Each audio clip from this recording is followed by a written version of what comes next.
बात करेंगे मध्य प्रदेश की। मध्य प्रदेश विधानसभा के बाहर तख्तियां, नारे, ट्रंप और मोदी के मुखौटे, अंदर सदन में किसान, बोनस और लाडली बहना पर घमासान। और इसी बीच 24 फरवरी को भोपाल आ रहे हैं राहुल गांधी। मध्य प्रदेश विधानसभा के बजट सत्र का छठा दिन पूरी तरह से सियासी रंग में डूबा रहा।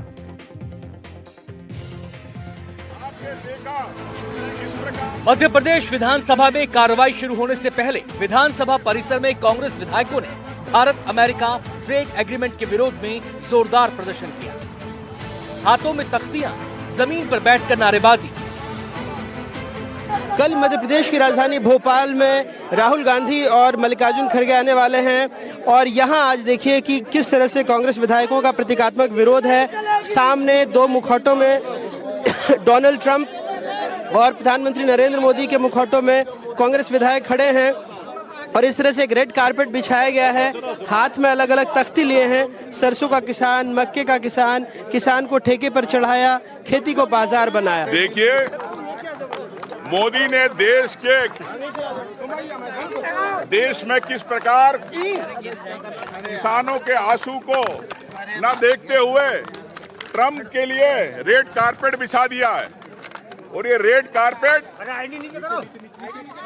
उन किसानों का दर्द है जो ये ट्रंप यहाँ पे अमेरिका के किसान, देश के किसानों को लूटने आ रहे हैं। मुद्दा तो है नहीं राहुल गांधी जी पर, ना ही मल्लिकार्जुन खड़गे पर।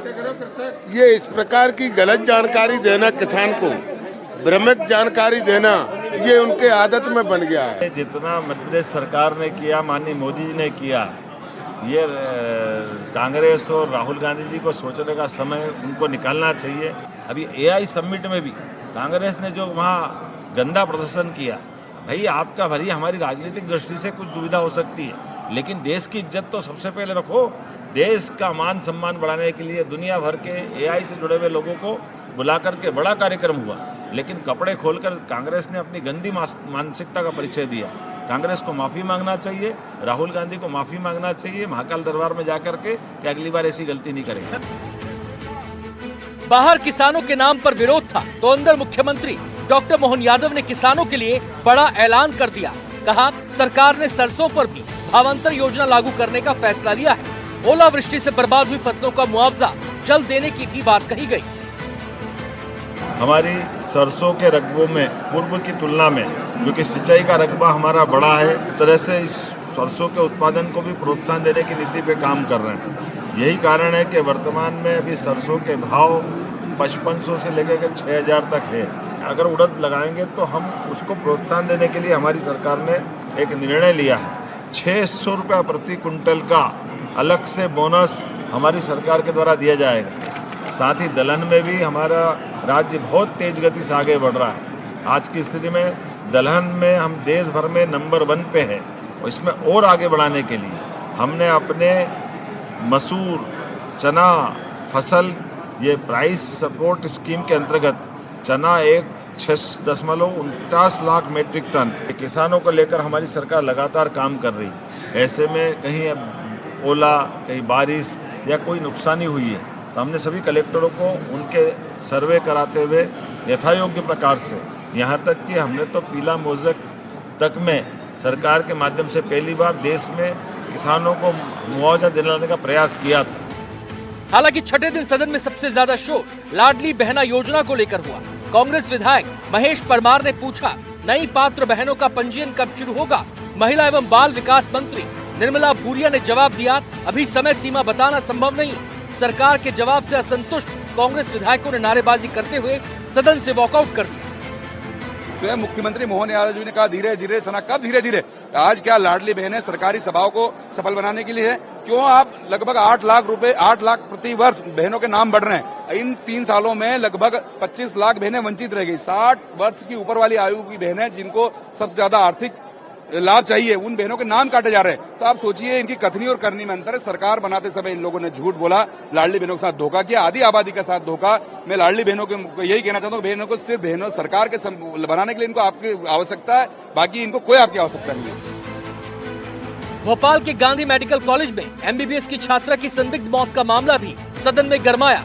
राज्य मंत्री नरेंद्र शिवाजी पटेल ने कहा कि शुरुआती जांच में मामला आत्महत्या का लगता है। कमरे का दरवाजा अंदर से बंद था, मोबाइल में पढ़ाई का दबाव झलकता है और घटनास्थल से फिनाइल की बोतल बरामद हुई है। कांग्रेस ने सीबीआई जांच की मांग की और आरोप लगाया कि परिवार को समय पर सूचना नहीं दी गई। निश्चित तौर से इसकी एक निष्पक्ष जांच होना चाहिए कि आदिवासी बच्ची जो पढ़ती थी, मेधावी छात्र थी, कोई आप समझ सकते हो कि अगर गाल पे निशान है मार के, तो आत्महत्या करने के पहले खुद अपने गाल पे तो मारेगी। तो इससे प्रमाणित होती है सब चीजें कि इसके पीछे रहस्य उस बच्ची के साथ बलात्कार हुआ। यही उनके माता पिता के न्याय की बात है। सरकार ने कहा हम इसकी निष्पक्ष जांच कराएंगे। अब सरकार कितना कराती है ये जांच आने के बाद पता चलेगा। विपक्ष ने सरकार को बढ़ते कर्ज पर घेरा तो वित्त मंत्री जगदीश देवड़ा ने जवाब दिया कि सरकार नियमों के तहत कर्ज ले रही है और पूंजीगत व्यय को प्राथमिकता दी जा रही है। इसी दौरान विधानसभा ने 15,958 करोड़ 69,30,000 रुपए की अनुपूरक राशि को मंजूरी दे दी। विधानसभा के बाहर ट्रेड डील पर विरोध, अंदर किसानों के लिए भावांतर और बोनस का ऐलान। लाडली बहना पर हंगामा, छात्रा की मौत पर आरोप प्रत्यारोप और अब 24 फरवरी को राहुल गांधी का भोपाल दौरा। मध्य प्रदेश की सियासत में बजट सत्र सिर्फ आंकड़ों का खेल नहीं बल्कि आंदोलन, आरोप और आगामी राजनीतिक संदेशों का मंच बन चुका है। भोपाल से अपने कैमरा सहयोगी राजू और अभिषेक सिंह के साथ आकाश द्विवेदी, एनडीटीवी।